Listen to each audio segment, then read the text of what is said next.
Bem-vindos a essa série de entrevistas sobre a reforma tributária do Comitê Especial para a Reforma Tributária da ABAT, Associação Brasileira da Advocacia Tributária. E hoje, nossa entrevistada é a professora Melina Rocha.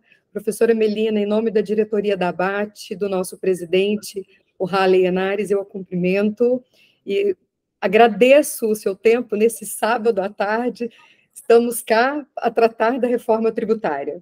Professora Melina Rocha é consultora internacional para o BID, especialista em IVA, coordenadora executiva do projeto IVA no século XXI, do Núcleo de Estudos Fiscais da Fundação Getúlio Vargas, São Paulo, e diretora de cursos da York University, no Canadá, doutora pela Universidade de Sorbonne, Paris III, foi professora da Fundação Getúlio Vargas de Direito do Rio de Janeiro, consultora do IPEA, do Centro de Cidadania Fiscal e do Banco Mundial. Melina, que honra, obrigada pelo seu tempo. Thalita, eu que agradeço a ABAT, acompanho sempre o trabalho de vocês e é sempre um prazer participar aí de todas as iniciativas e parabéns por essa iniciativa de esclarecer a reforma tributária aí para o grande público. Melina, antes de nós falarmos sobre a reforma tributária e o propósito dessa série de entrevistas, isso é muito importante deixar claro desde o início, é colocar a todos na mesma página sobre a discussão. Então, a nossa conversa, o nosso bate-papo hoje, não é para aqueles que conhecem o texto da PEC, para aqueles que têm acompanhado as discussões sobre a reforma tributária. Nós vamos dialogar com aqueles que estão por conhecer o texto, que estão se embrenhando agora nesse novo sistema e novo futuro sistema tributário. Mas antes de falarmos da reforma tributária, eu gostaria, Melina, que você nos contasse um pouco o porquê que você ganhou tanta projeção no Brasil com a discussão do texto da reforma tributária. E aí eu vou te pedir para contar um pouquinho do seu histórico acadêmico e profissional, para que todos possam compreender como que você chegou até aqui e como que você tem desempenhado um papel tão relevante nesse debate da reforma tributária brasileira.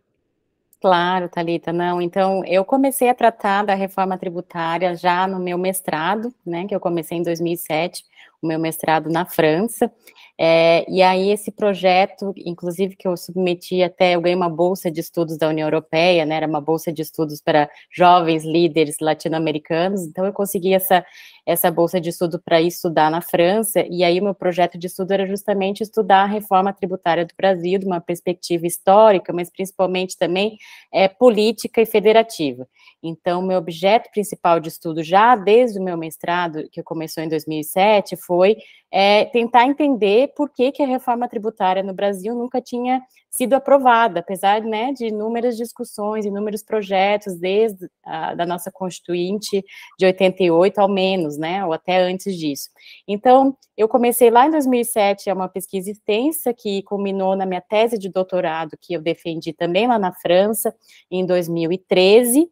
Essa tese de doutorado foi essa consolidação desse trabalho que eu fiz de uma perspectiva histórica, política, federativa, sobre as propostas de reforma tributária desde antes da Constituinte. Então, eu detalhei na minha tese tudo isso, né, e tentei procurar explicar por que não foram aprovadas. Essa minha tese, ela foi publicada no Brasil, foi finalista do Prêmio Jabuti, infelizmente eu não ganhei, mas foi finalista, e inclusive, então, eu acho que essa tese, ela tomou bastante projeção, porque ela tenta explicar justamente por que a reforma não foi aprovada.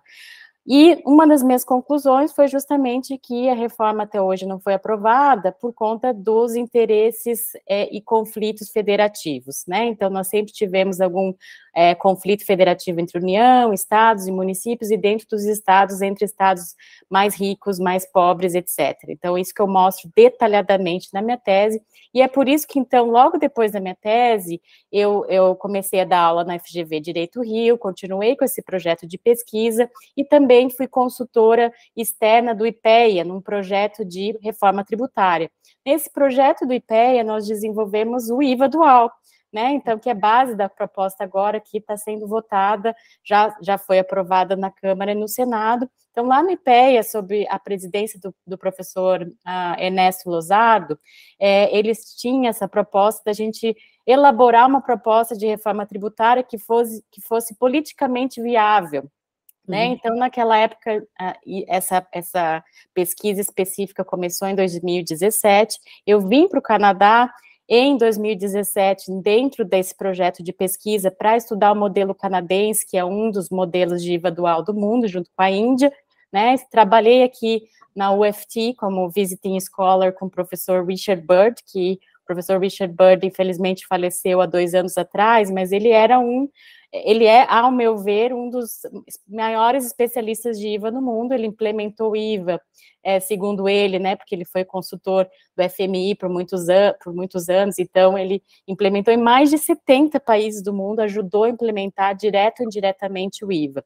Então ele era realmente o papa do IVA internacionalmente, conhecia muito o Brasil, e eu vim para cá, então, para estudar sobre desenvolver essa pesquisa de IVA dual, em parte, né, não sobre a coordenação, a orientação do professor Richard Bird. Ele nos ajudou muito a desenvolver essa proposta de IVA dual, que foi publicada aí pelo IPEA, tem vários documentos mostrando desde 2017. Essa proposta, então, ela foi retomada pelo senador Roberto Rocha na PEC 110, quando a discussão foi da Câmara para o Senado lá em 2021.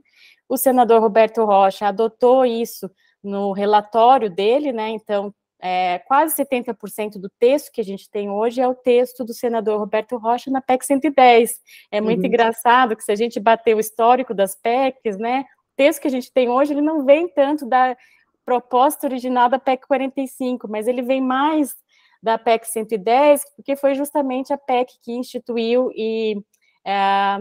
esse IVA dual, né, que propôs o IVA dual para o Brasil, já com o Conselho Federativo, já com todas essas regulações e detalhamentos que a gente tem hoje na PEC 45. Claro que o senador Roberto Rocha utilizou muito da PEC original, 45, do relatório da comissão mista, o primeiro relatório do deputado Aguinaldo Ribeiro, mas foi ele o grande, e aí também a minha homenagem a ele, que eu tive a oportunidade de trabalhar no corpo técnico junto nessa proposta, a minha homenagem a ele a ter trazido politicamente essa proposta de IVA dual, que se consagrou vitoriosa até então, né, porque conciliou o interesse os interesses diversos dos entes federativos, e por isso eu acho que grande parte da aprovação que a gente tem hoje na Câmara e no Senado se deve justamente por essa flexibilização da proposta que originalmente era de IVA único e passou a ser de um IVA dual. Então, acho que grande parte da aprovação se deve a essa mudança. E é isso, Thalita, e hoje eu estou trabalhando como consultora externa do BID, né? Eu trabalhei também nesse período como consultora externa por um período do Banco Mundial, em que eu também ajudei a proposta de reforma tributária lá em 2020. Agora eu estou trabalhando como consultora externa do BID, justamente para apoio à reforma tributária, e aí em diversas frentes, trabalhando para que essa reforma tributária, tanto tecnicamente quanto em termos de divulgação da proposta, esclarecimento dos termos da proposta e politicamente também. Muito obrigada. Perfeito. Então, são, diríamos aí, 16 anos estudando, quase 2 décadas se dedicando ao estudo da reforma tributária brasileira. É isso, Thalita.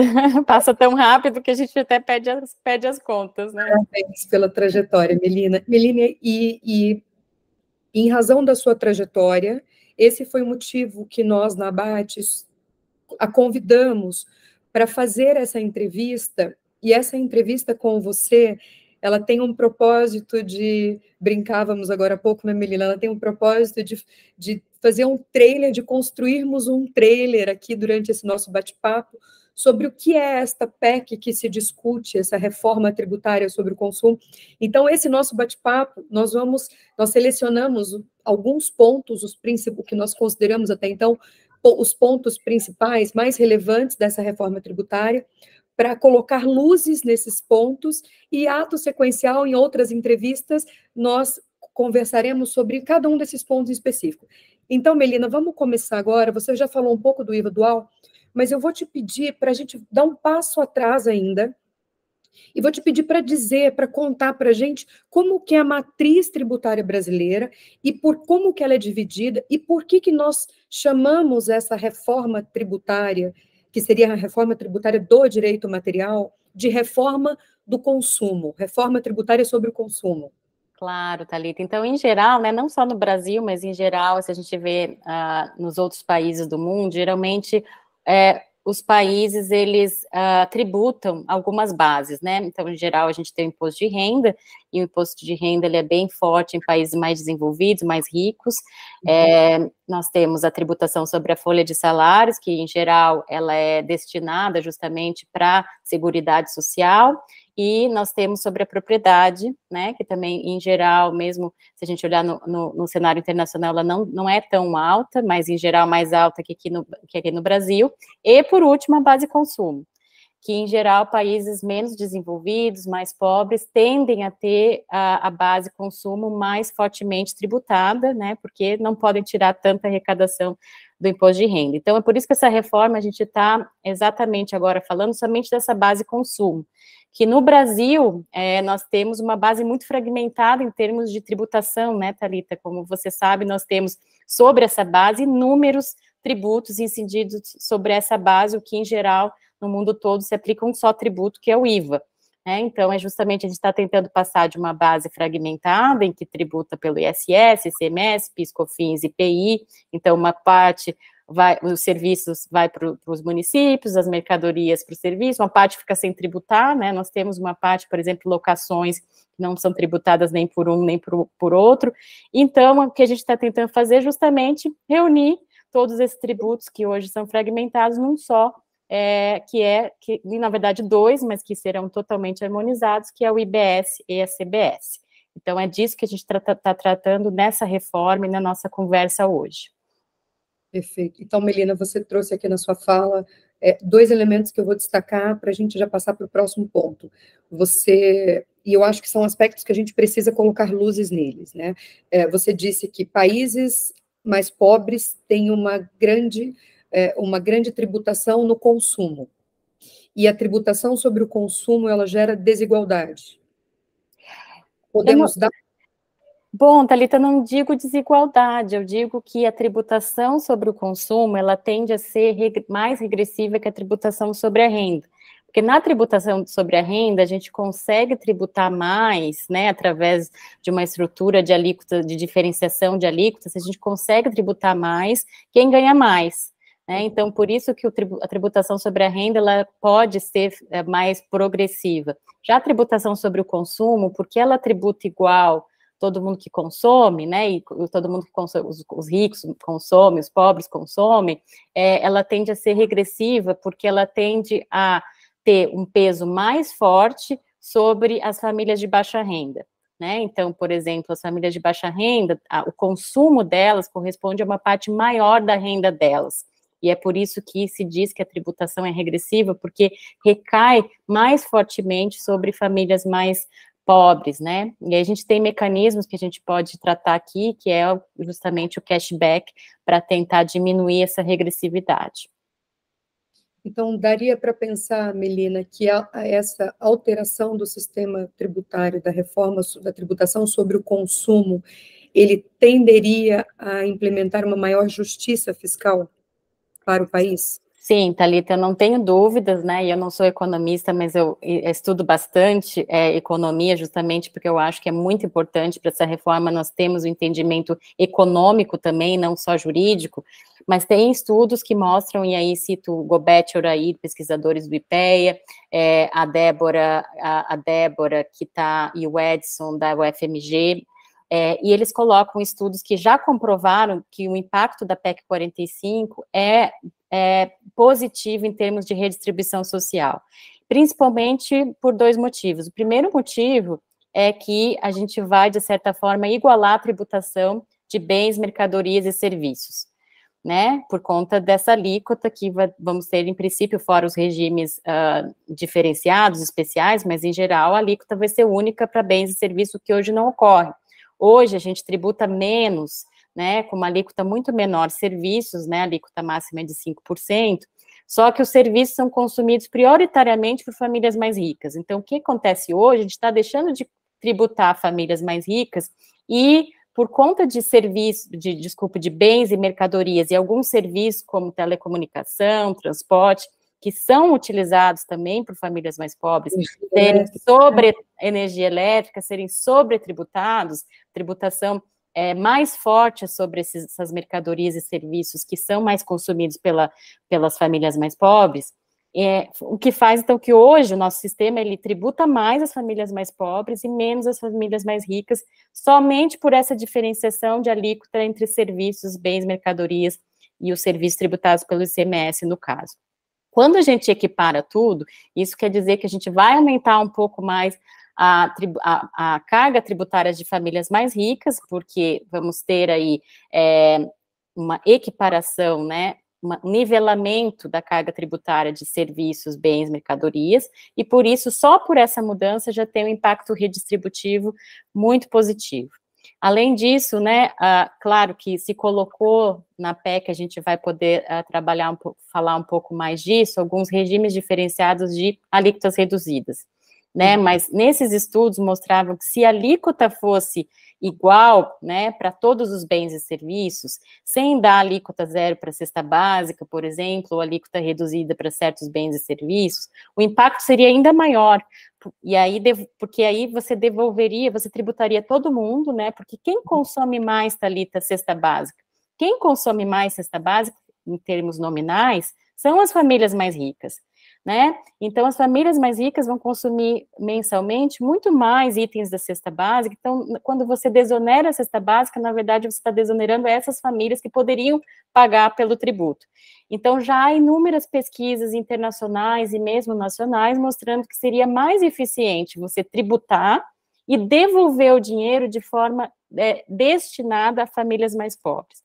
Ou seja, uma desoneração personalizada, que significa você só vai desonerar quem realmente precisa e não pode pagar o tributo, através desse sistema que se chamou no Brasil de cashback, mas na verdade se chama a devolução personalizada, isenção personalizada somente para famílias mais pobres. Infelizmente, o processo político, isso não foi possível, né, foram introduzidas reduções aí a cesta básica zero, a cesta básica estendida, a redução de 60% para alimentos e serviço de educação, saúde, mas o ideal não seria ter nenhuma diferenciação do ponto de vista técnico e para dar um maior impacto em termos de redistribuição social. Mas, bom, não foi o que foi possível politicamente e é isso que a gente tem com essa redação agora. Certo. Então, o que você disse agora o texto original, ele priorizava uma tributação equânime, sem distinções, para todo e qualquer produto, bens e serviços, e para que se buscasse, com o intuito de buscar essa justiça fiscal, essa desoneração para aqueles que efetivamente precisam, o texto original propunha uma devolução dessa tributação para aquelas famílias que seriam selecionadas.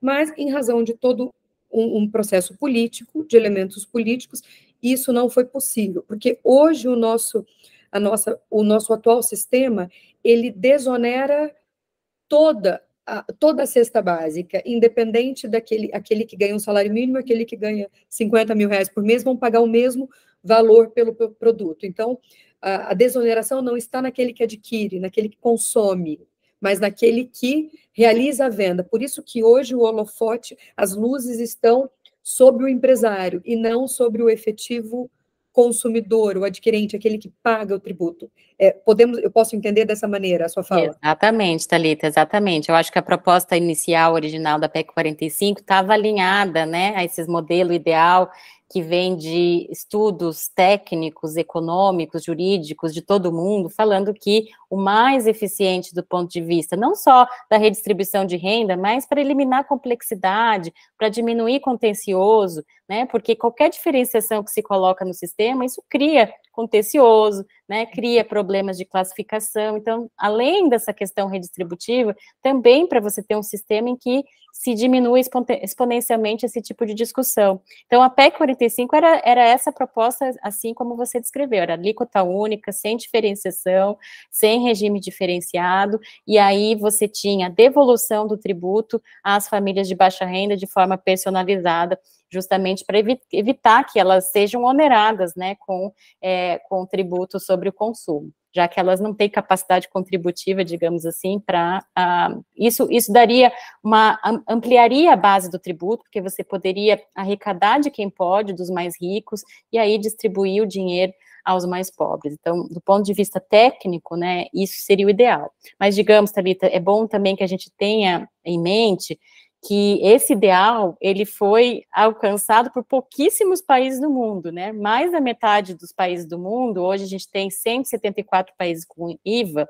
tem uma lista lá da OCDE, com todos os regimes diferenciados, com todas as alíquotas reduzidas, se a gente olhar aquela lista, mais da metade, né, tem alíquotas reduzidas, tem isenção de cesta básica, ou alíquota zero, então, assim, a gente mesmo com a proposta inicial, que era esse projeto ideal, tendo sido modificada, a gente ainda está dentro do padrão internacional, que é ter alíquota reduzida, alíquota zero, etc., e diferenciações, né? Então, assim, fugimos do padrão ideal, mas ainda estamos dentro do padrão internacional, se a gente olhar o IVA, né, dentre os países que o adotam. Excelente. Melina, agora eu vou pedir para você contar para a gente um pouquinho o que a PEC traz sobre os novos tributos. Como que você conta um pouco para a gente o que é esse tal de IVA dual, quais tributos irão desaparecer, o que está surgindo? Sim, claro. Então, vamos lá, Thalita. Então, como a gente está tratando de tributação sobre o consumo, nós vamos ter basicamente, assim, um sistema, né, 3 tributos novos que vão substituir todos os que a gente tem hoje sobre o consumo. Então, o IVA dual, ele é composto por 2 tributos, né, que é a CBS, a Contribuição sobre Bens e Serviços, que é de competência federal, que é a União Federal, que vai administrar com a Receita Federal, e junto com a CBS, a gente tem um IVA subnacional, que vai ser compartilhado entre estados e municípios, que é o IBS, Imposto sobre Bens e Serviços. A CBS, ela vai substituir o que hoje é o PIS e COFINS, que são, né, contribuições sobre a receita ou faturamento, e o IBS vai substituir no nível estadual o ICMS e no nível municipal o ISS. Então, a gente vai estar juntando toda a base que a gente tem hoje fragmentada numa base única, porque os tributos eles vão ser harmonizados, conforme eu já vou falar em seguida. Junto com esse sistema de IVA dual, CBS e IBS, nós temos também a previsão de criação do imposto seletivo. E esse imposto seletivo são para tributar uma base bem restrita, que são aqueles produtos prejudiciais à saúde ou ao meio ambiente. Internacionalmente, geralmente, os modelos de IVA, eles têm também esse imposto seletivo, né, que se chama excise tax, e esse excise tax geralmente se incide sobre cigarro, sobre bebidas alcoólicas, então, em alguns países, sobre combustíveis. Então, geralmente, o modelo IVA é justamente composto desses 2 tipos de tributação. Thalita, por que a gente tem um IVA dual, né? Então, assim, eu tentei explicar um pouco no início que muito desse IVA dual vem da questão do conflito federativo, né, que foi possível a aprovação. Mas eu queria, só para quem está nos escutando, a gente tem várias federações no mundo, né? Muitas federações têm IVA, né? A maior parte das federações tem IVA. Só que essas federações, foi possível que se adotasse um IVA único, né, porque a competência nessas federações para tributar consumo é só da União Federal, só o governo federal. Então, não há complicação, porque essas federações, simplesmente o governo federal institui, administra, né, mesmo que muitas vezes, por exemplo, como na Austrália, todo o dinheiro vai para os estados, mas quem administra e cria e regulamenta é só a União Federal. O que acontece com o Brasil e com mais outros 2 países do mundo, né? E esses 2 países do mundo que tiveram que também adotar o IVA dual, que é o Canadá, né, que é onde eu moro, e a Índia. Esses 2 países, se a gente olhar a Constituição desses 2 países, a Constituição divide, compartilha a competência, tanto quanto com o governo federal, quanto com os entes subnacionais, né? As províncias ou os estados. Então, esses 2 países tiveram, assim como o Brasil, que adaptar o IVA deles para criar um sistema dual. Então, é por isso que no Brasil, se a gente vê nosso histórico, né, nosso contexto atual, nossa Constituição, a nossa Constituição também determinou que tanto municípios, estados e União Federal têm competência compartilhada, e é por isso que a solução que se tomou no Brasil politicamente foi a do IVA dual, de compartilhar, continuar compartilhando essa competência através de 2 tributos. Então, eu queria deixar isso bem claro, né, que esses países tiveram que adotar por conta de especificidades do federalismo. Tá? Então, Melina, esse famoso IVA dual, que é dividido no IBS e na CBS, IBS, municípios, estados, e CBS, União Federal.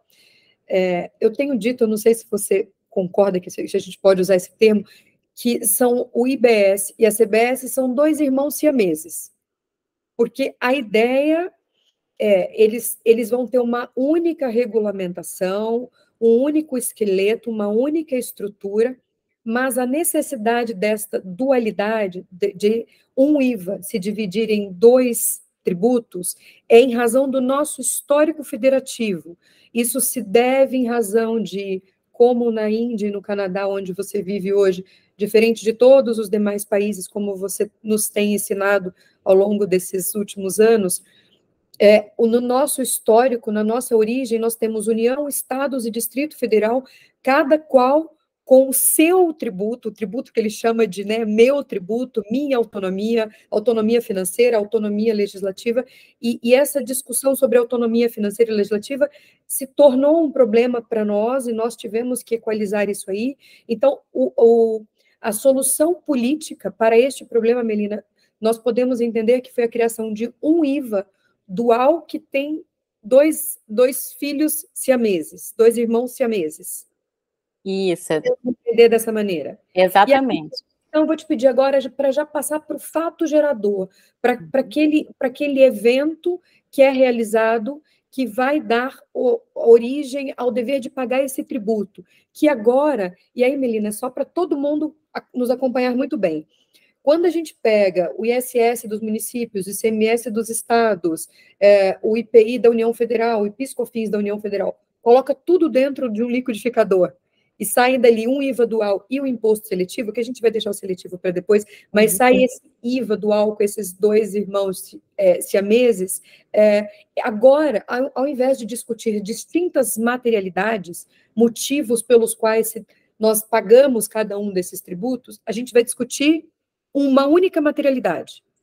Isso, exatamente, Thalita. Então, isso. Então, a materialidade, então, só um passo atrás antes da materialidade. Então, a PEC, ela colocou, como você bem falou, serão irmãos siameses, porque a PEC colocou que a estrutura geral, né, que a gente chama de regra matriz, os principais critérios dos 2 tributos, e aí incluído o fato gerador, base de cálculo, o creditamento, hipótese de não incidência, e as próprias imunidades, né, Thalita, que hoje elas são desalinhadas, se a gente olhar entre contribuições e impostos, então tudo isso vai ser regulamentado por uma única lei complementar, então vai ser uma única lei complementar colocando esses critérios que vão valer tanto para o IBS quanto para a CBS.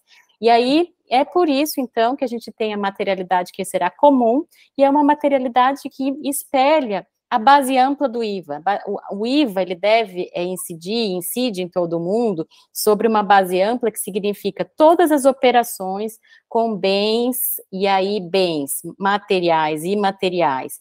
E foi deixado claro ali na redação que direitos estão incluídos dentro de bens imateriais, né, porque a redação é operações com bens materiais e imateriais, inclusive direitos, o que quer dizer que o inclusive aqui está dentro de materiais, ou com serviços. Então, aqui, a materialidade que foi colocada ali é que vai incidir sobre toda e qualquer operação que tiver por objeto bens, sejam materiais e imateriais, inclusive direitos e serviços.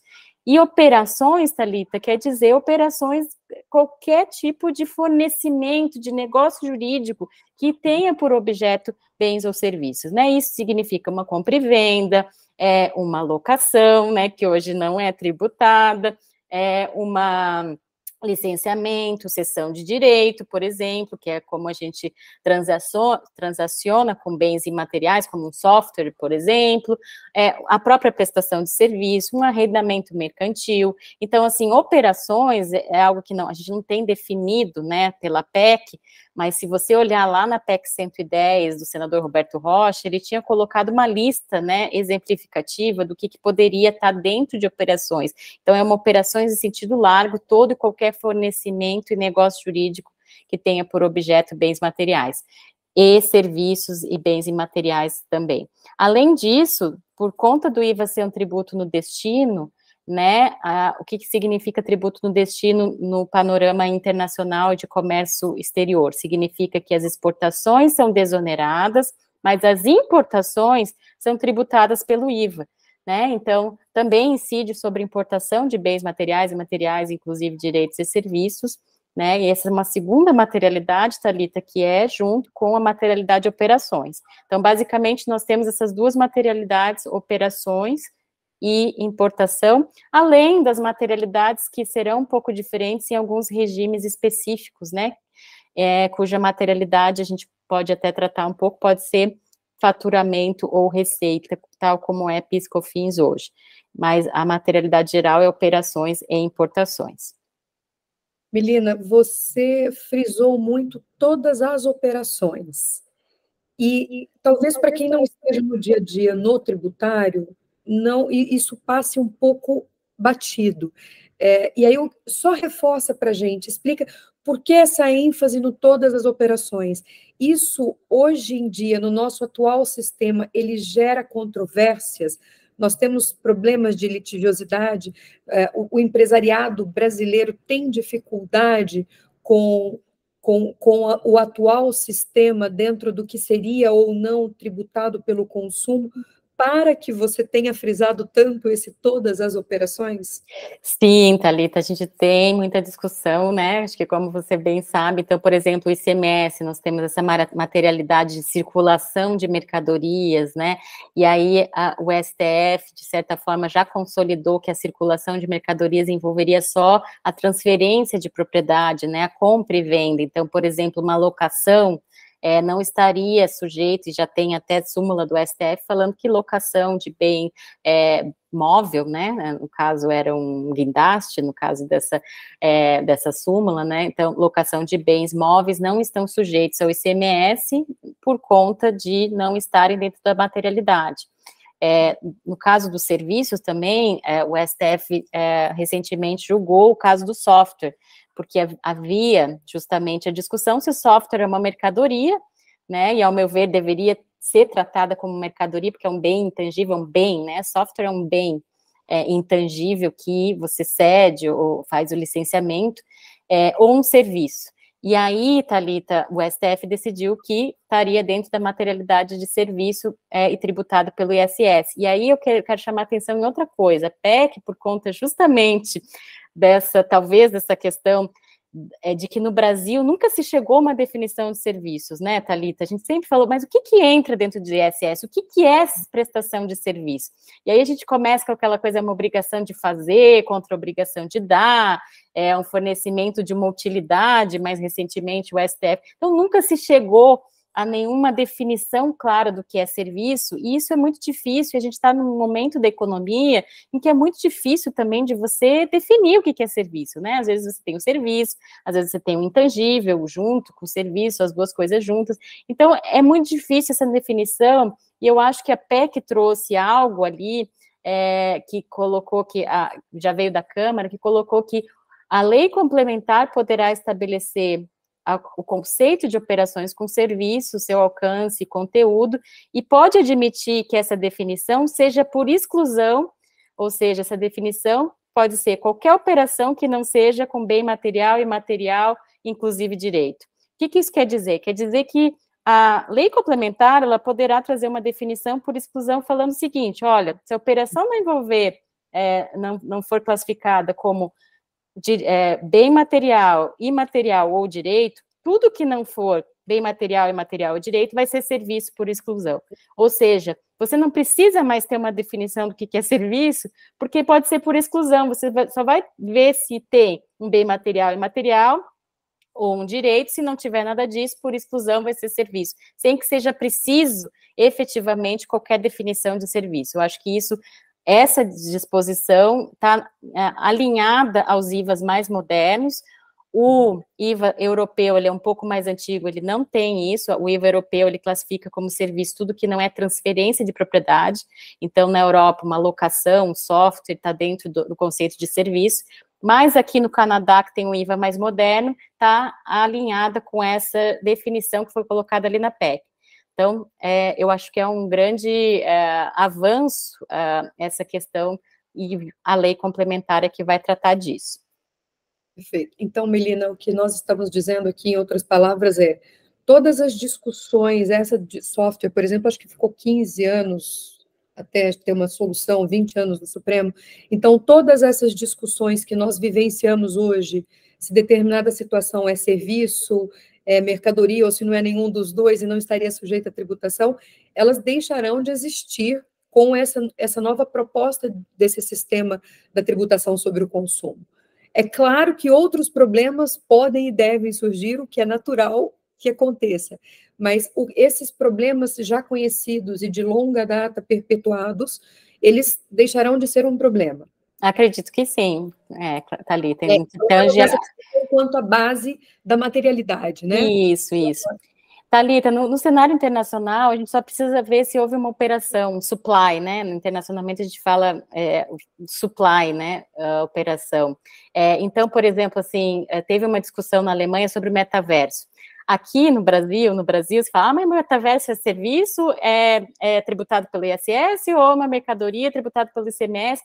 Lá na Alemanha, a discussão era, houve um supply de alguma coisa? Houve um fornecimento de alguma coisa? Se houve, não interessa se é serviço, se é direito, entendeu? Então, assim, a discussão é outra. Para saber se incide ou não o IVA, só precisa saber se houve supply, que geralmente é fornecimento de alguma coisa em troca de uma remuneração. Então, se houve essa transação, não interessa qual é o objeto da transação, vai incidir IVA. Então, vejam que as discussões são outras, né? E muito diferentes do que a gente tem hoje no atual modelo brasileiro. Pelo que você tem dito, são outras e são mais simples, né? Elas facilitam o circuito empresarial, o ambiente de negócios. Talvez dê para pensar assim. Sim. E aí, Melina, com a sua fala, eu acho que me veio à memória, eu acho que vale a pena a gente trazer a ideia para cá, que essa nossa base fragmentada, como você usou o termo, dividida entre estados, município e União Federal, cada um pegando um pedaço do que nós chamamos de tributação sobre o consumo, foi desenhado, né, veio com a Constituição em 1988 e já existia anteriormente com o Código Tributário Nacional, e nós estamos falando de quantas décadas atrás, em um ambiente de negócios, numa estrutura de negócio relacional completamente diversa da que nós vivenciamos hoje, né? Com toda essa evolução, essa modernização, com toda essa estrutura diferente do fazer negócios, né?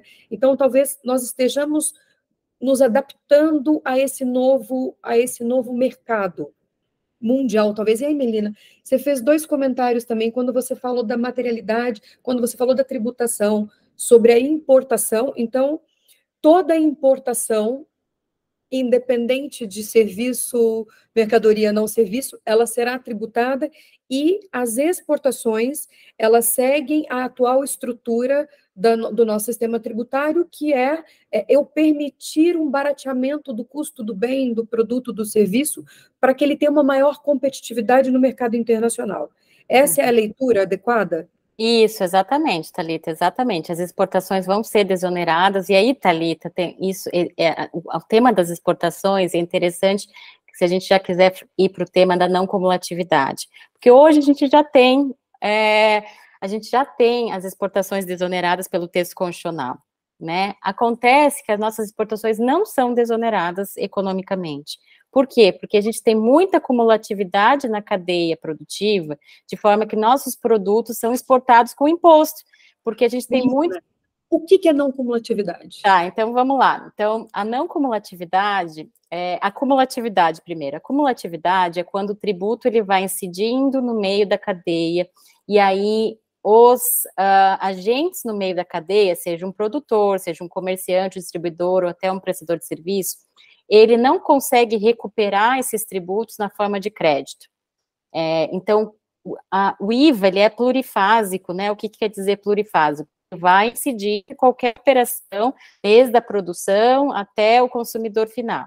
Por conta dele ser plurifásico, para o imposto ele não incidir sobre ele mesmo, em cada operação, em cascata, a gente chama, há esse sistema de creditamento do tributo, que nada mais é que, quando um agente no meio da cadeia, uma pessoa inscrita no IVA, uma empresa, adquire produtos, insumos, equipamentos, qualquer coisa para sua atividade produtiva, ela vai pagar tributo, porque é um tributo plurifásico. Mas ao pagar tributo, ela tem direito ao creditamento, e o creditamento nada mais é que uma devolução, um reembolso do que a pessoa pagou em forma de crédito, né? O que quer dizer isso no final? Quer dizer que se tudo que ela pagou, desembolsou nos seus insumos, equipamentos, etc., ela vai ter de volta, significa que ela não vai ser onerada, né? Porque o tributo que ela recolhe aos cofres públicos é a diferença entre o que ela coleta do adquirente. Então, quando ela vende os produtos dela, ela vai vender por 100, ela aplica 25% de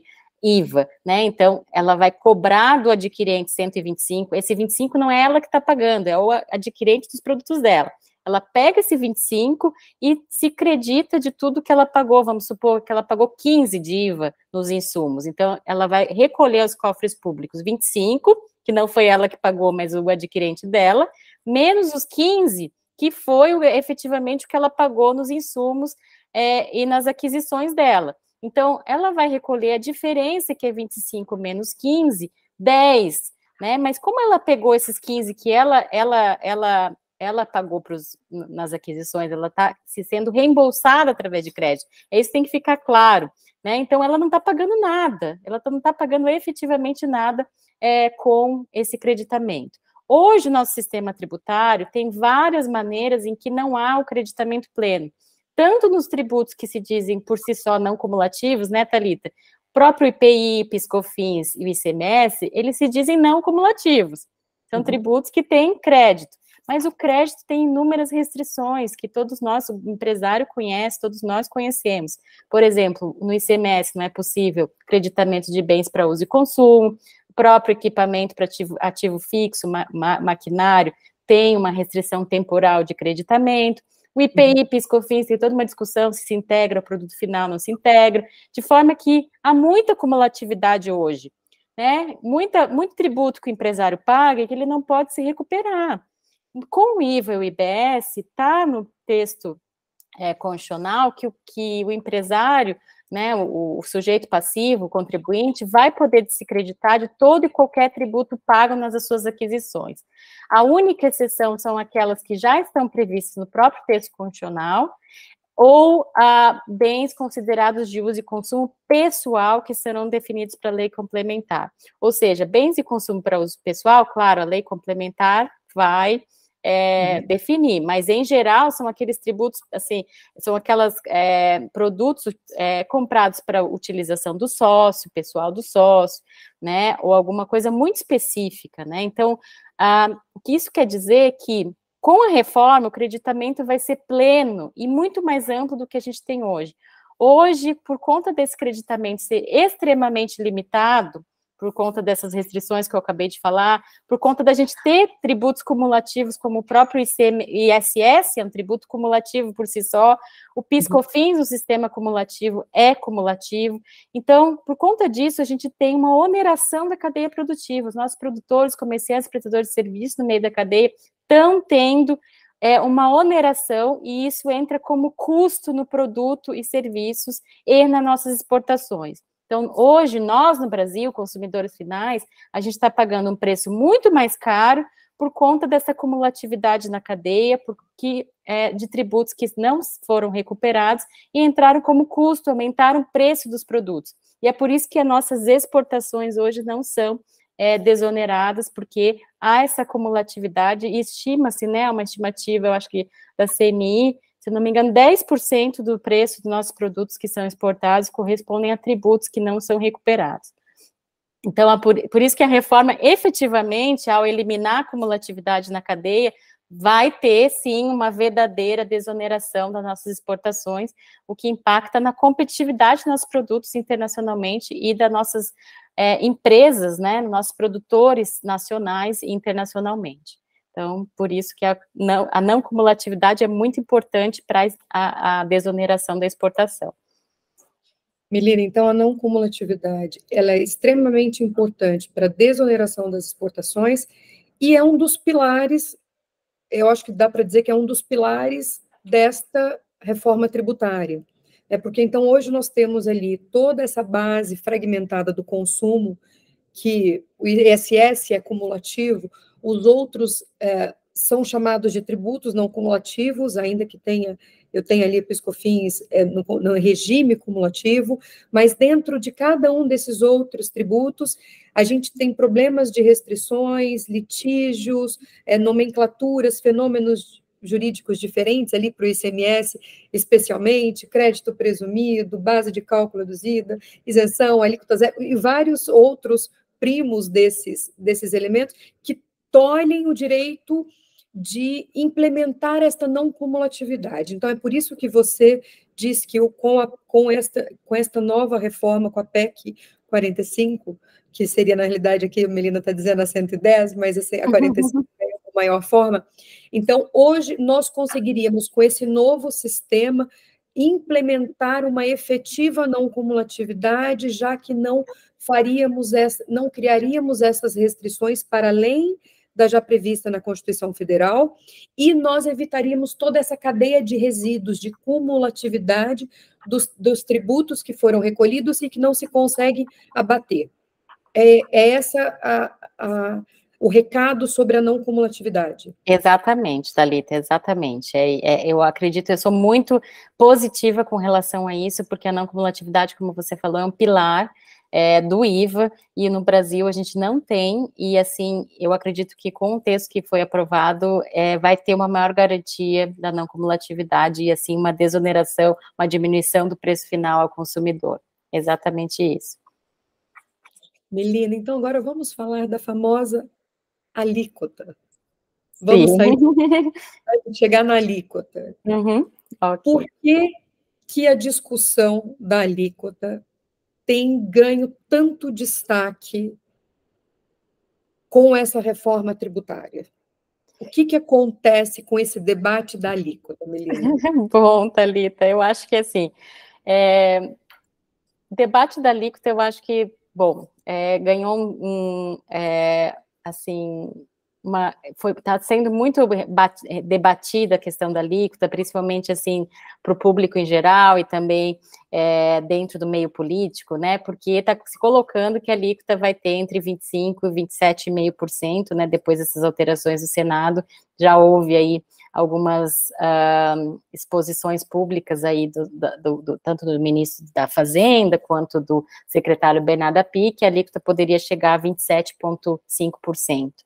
E aí se fala que seria a maior alíquota de IVA do mundo, né, porque se nós olharmos aí a alíquota dos outros países, a maior estaria dentro dessa um pouco abaixo dessa alíquota que está se estimando, mas, enfim, Thalita, o que eu quero deixar 2 recados aqui com relação à alíquota. Primeiro, nós temos na PEC a questão da alíquota de referência e o teto da alíquota, teto da carga tributária, que foi incluído agora, eu acho que foi uma iniciativa muito boa no Senado, pelo senador Eduardo Braga. Então, a alíquota de referência será a alíquota necessária para repor a arrecadação dos atuais tributos. Então, se hoje a gente arrecada R$1 trilhão, né, estou chutando aqui, com PIS/COFINS, IPI, ICMS, ISS, isso dentro de um período, eu acho que o período que foi colocado ali, 2012, 2021, se eu não me engano, para o cálculo da carga, tá? Então, mas assim, vamos supor que hoje, para simplificar, a gente arrecade R$1 trilhão, então, a alíquota de referência dos atuais tributos vai ser a alíquota necessária para arrecadar exatamente o que se arrecada hoje com os atuais tributos. Então, eu não vejo por que ter essa discussão, porque há justamente uma disposição expressa falando que essa alíquota de referência é exatamente o que a gente tem hoje, mas hoje a gente não tem transparência, porque essa fragmentação dos tributos, aliada à cumulatividade na cadeia, que aumenta a alíquota efetiva, né, Thalita? Eu acho que uma coisa que a gente não falou, mas que quando você tem a cumulatividade na cadeia, quer dizer que ao final, você não está pagando a alíquota nominal naquele produto ou serviço, você não está pagando 18%, porque dentro do preço do produto está embutido muito mais tributo do que aqueles 18%. Né? Então, se a gente calcular essa cumulatividade que vem da cadeia desde o produtor, quer dizer que a gente está pagando um percentual já muito maior do que 18%. Além disso, a gente tem um cálculo por dentro do ICMS, que faz que uma alíquota de 18% por fora, a nominal, corresponda, uma alíquota de 18% por dentro do ICMS, corresponde a 22% por fora. Então, só no ICMS, a gente tem uma alíquota de 22% por fora para a maioria dos produtos e serviços que estão submetidos ao ICMS. Mais o IPI, né, que tem uma miríade de alíquotas lá, 400 páginas da TIP com alíquotas do IPI, mais PIS/COFINS, né, que é 9,25 no não cumulativo, ou 3,65. Então, se a gente somar só o padrão hoje, já é muito maior que 27,5%. Né? Então, assim, eu não entendo muito essa questão de ter uma alíquota de 27,5%, sendo que hoje a nossa alíquota padrão já é muito maior se a gente considerar todos os tributos juntos, se a gente considerar que ele é calculado por dentro, se a gente considerar a cumulatividade da cadeia. E aí a gente tem a trava da carga tributária, né, porque já teve essa desconfiança já lá na Câmara, né, que a alíquota de referência ela não era somente ela não era suficiente, mas aí se introduziu a trava da carga tributária, em que a carga tributária vai ser a mesma do que esse período que foi escolhida, né?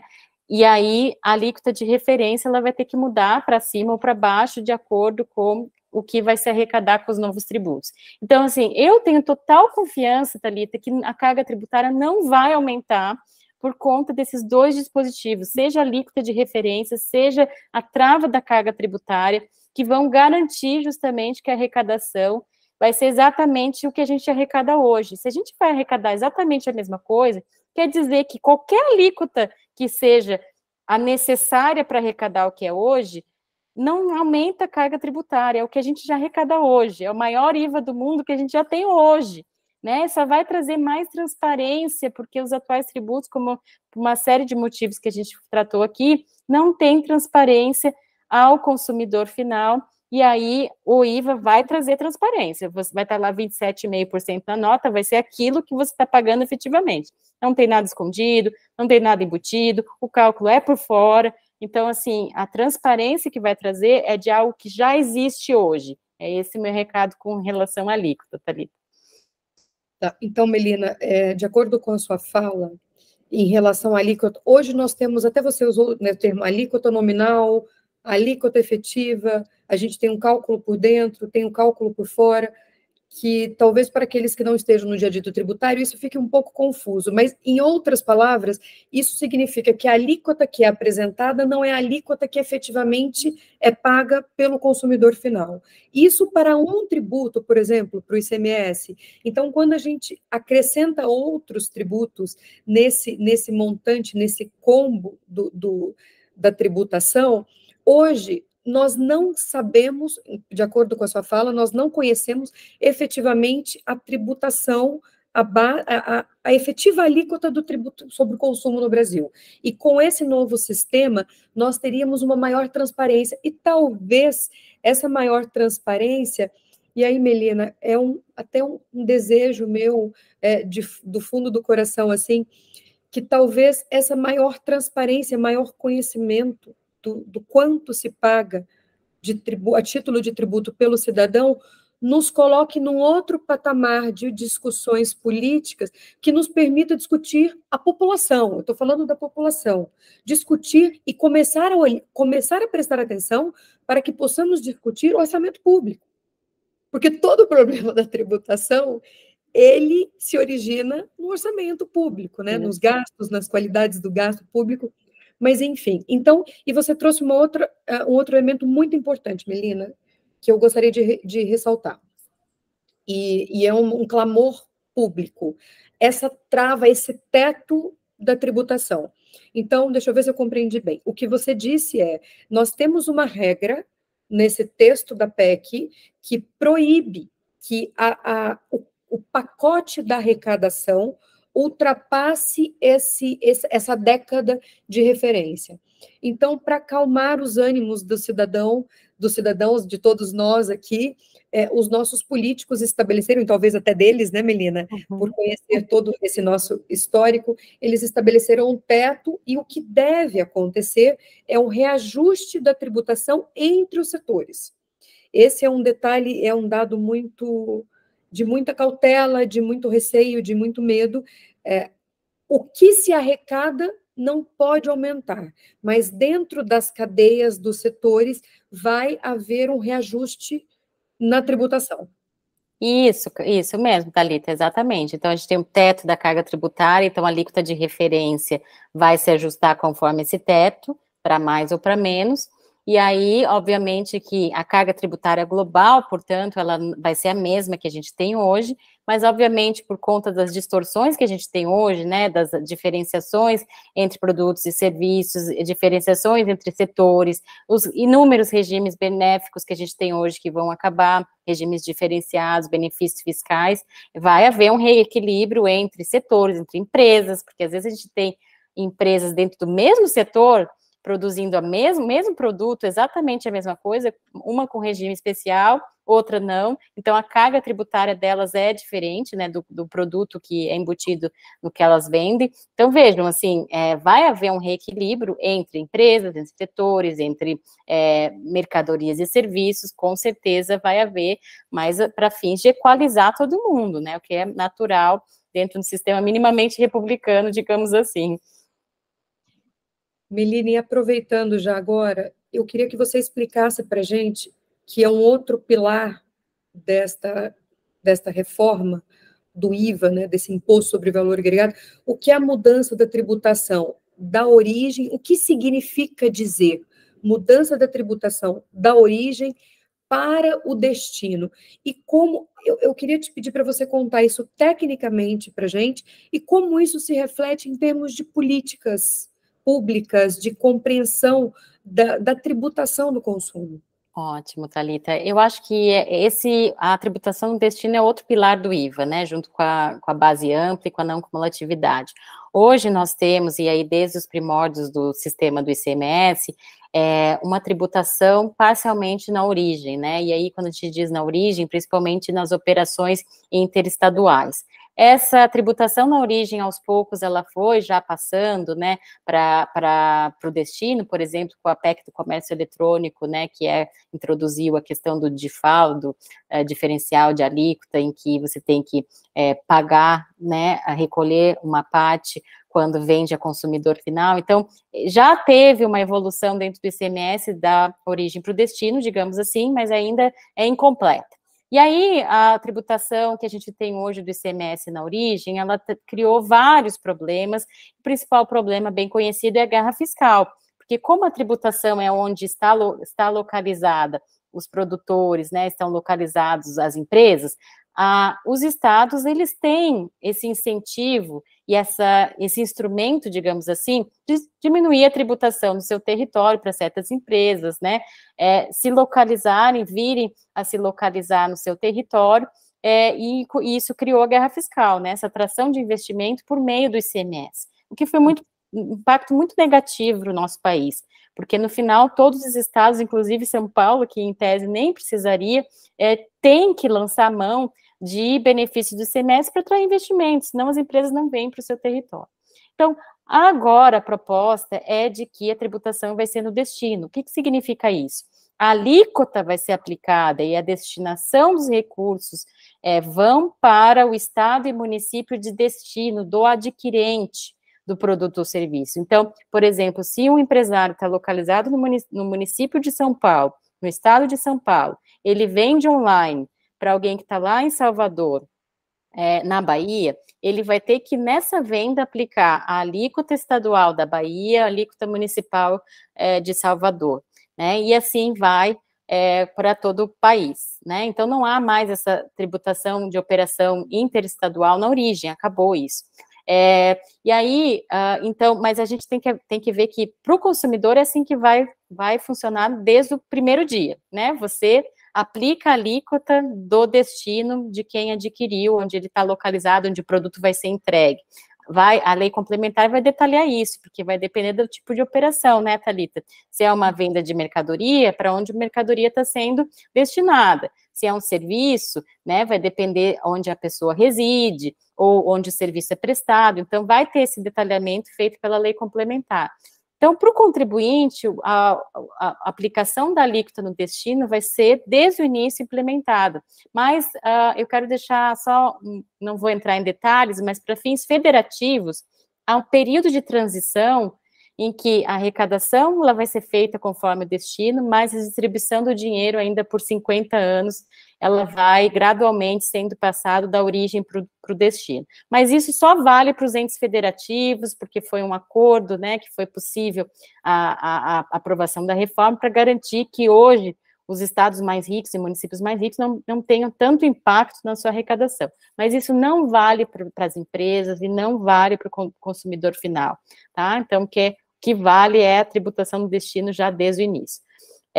E aí, Thalita, já entrando no outro tema, se você me permite, por conta dessa questão da tributação no destino, das operações interestaduais, a gente tem um comitê gestor, né, que vai justamente centralizar essa arrecadação em todo o país, né, que vem de todo o país, né. Então, esse empresário, por exemplo, que está em São Paulo, imagina se fosse, como é que a gente ia fazer se não tivesse um órgão centralizador para arrecadar o tributo, né? Será que esse empresário ia ter que recolher para São Paulo, porque ele está localizado em São Paulo, ou recolher para Bahia diretamente? Né? Se fosse um sistema que ele tem que recolher onde ele está localizado, na hora que São Paulo recolhesse esse dinheiro, ia ter que passar o dinheiro para Bahia, porque é tributação no destino. E aí a gente tem um sistema em que cada estado e município teria que repassar um para os outros até o destino.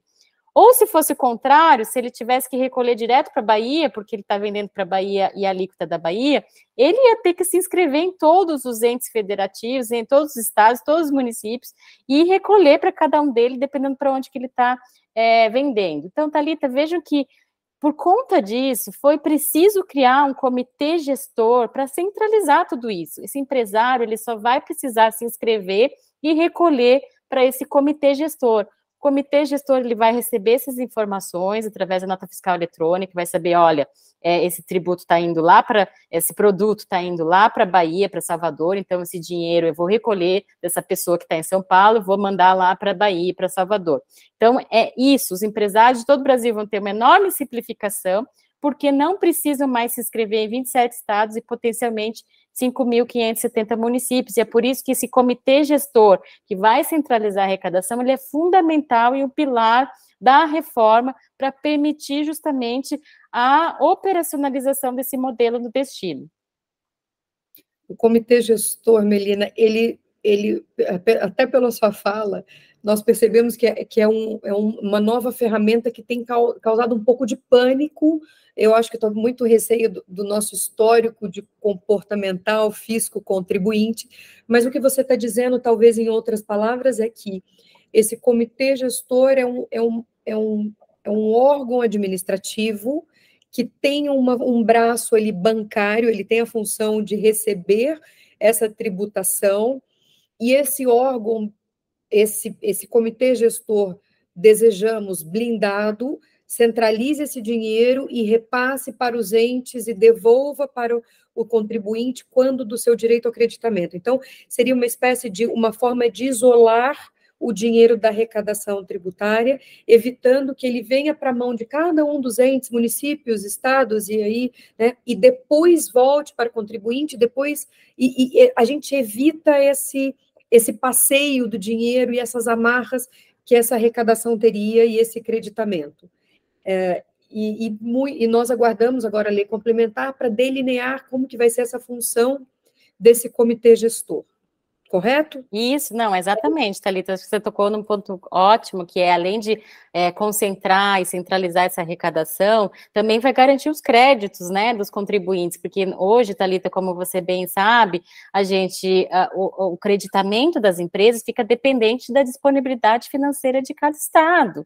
e muitas vezes isso não acontece. Então, o que, que vai acontecer? Tem um dispositivo ali na PEC falando que esse comitê gestor, ele vai reter o dinheiro, ele não vai repassar para estados e municípios, se essa arrecadação dá direito a crédito, né, se for uma operação que vai dar direito a crédito ao próximo da cadeia.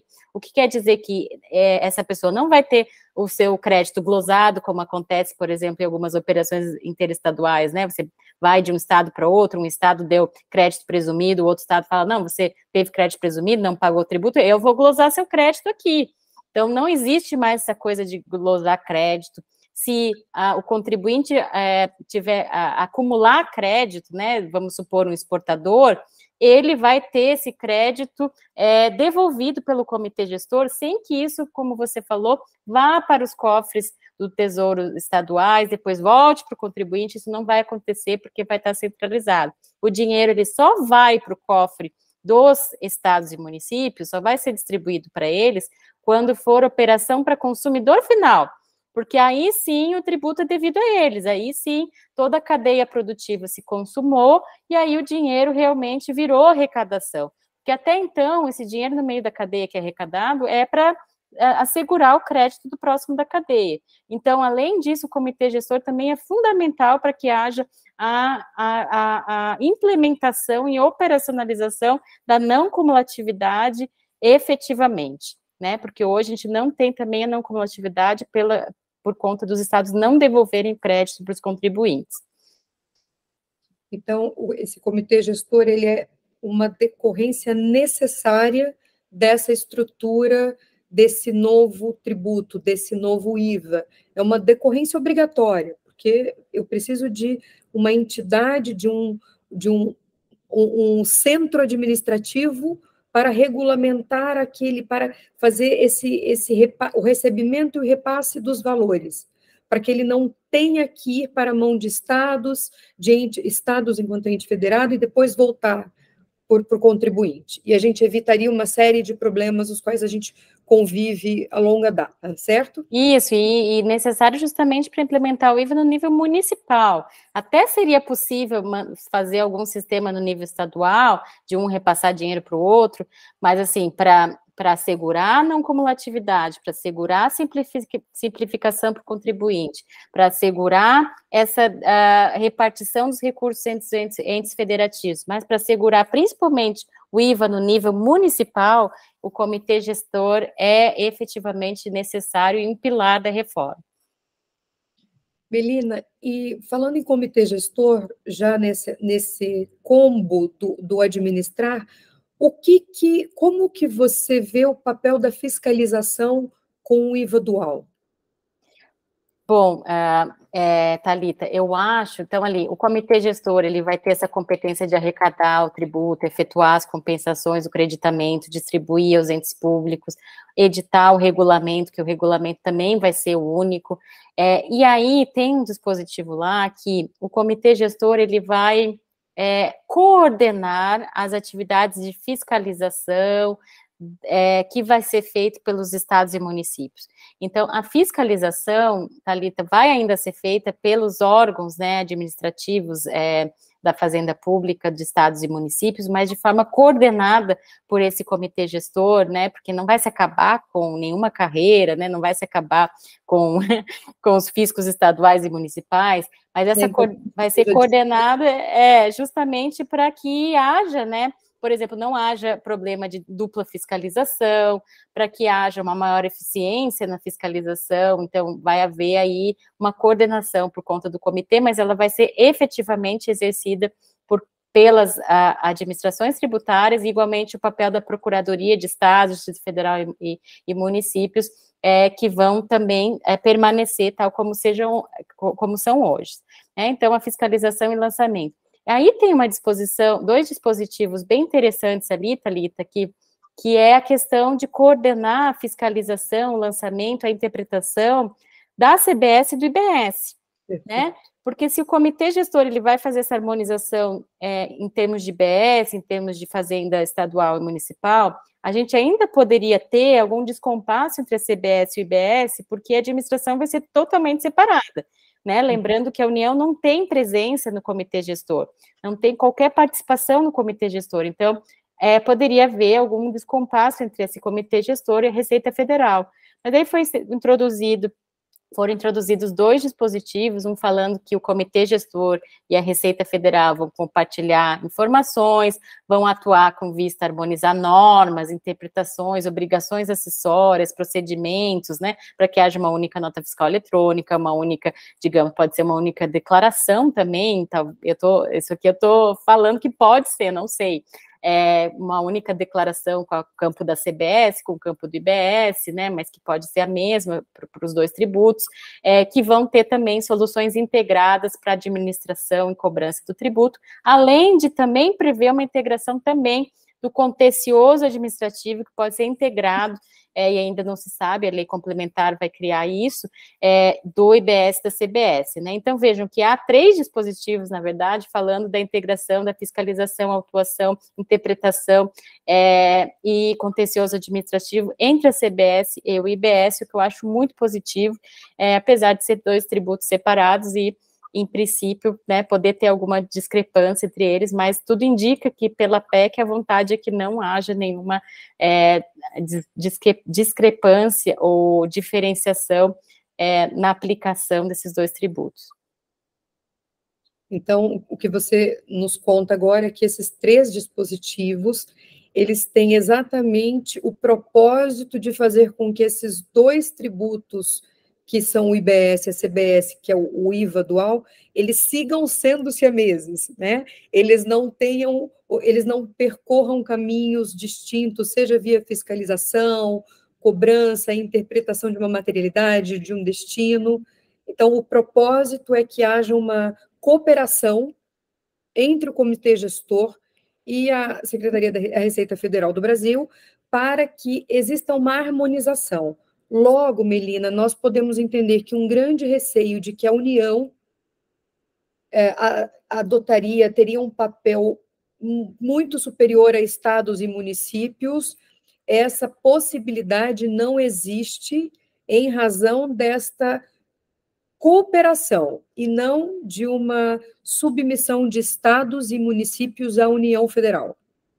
Eu não vejo submissão, realmente há, assim, algum temor, né, principalmente eu vejo de alguns funcionários, né, das secretarias de estados e municípios, de que a União teria qualquer prevalência. Eu acho que, pelo contrário, se a gente olhar a PEC ela está toda estruturada em torno do IBS, né, Thalita, em torno do comitê gestor, o 156A, que é o que trata do IBS, traz o detalhamento de tudo, e aí o 195 só coloca lá, olha, a CBS vai seguir o IBS, está escrito lá, tanto que vai ser criado pela própria lei do IBS, vai ter tudo igual, remete, né, aos artigos 156A, então, assim, pelo contrário, eu acho que a PEC, ela está estruturada de forma que a CBS vai ser acoplada, digamos assim, na estrutura do IBS, né, então, eu não vejo esse tipo de prevalência da União, e, assim, em termos de administração do tributo, nós temos essa figura do comitê gestor, que vai ter, na lei complementar, um detalhamento que não diz respeito à União, né, não diz respeito à União, porque a União não faz parte, mas a Receita Federal vai continuar ali arrecadando, administrando, e aí eu acho que há essa interconexão que a PEC quer fazer entre as 2 administrações tributárias. Na medida do possível, eu acho que quem ganha vai ser os contribuintes, a gente tem que pensar nos contribuintes, no empresário, né, que cria o nosso PIB, digamos assim, né, que cria o valor para o nosso país, nossos empregos, para a nossa população. Então, a gente tem que ver também, em termos de simplificação, por que é melhor para o contribuinte, e não o que é melhor necessariamente para os entes federativos, né? Claro, os entes federativos têm sua participação, mas em termos de operacionalização, eu acho que é o contribuinte que tem que ser aqui o benchmark, digamos assim.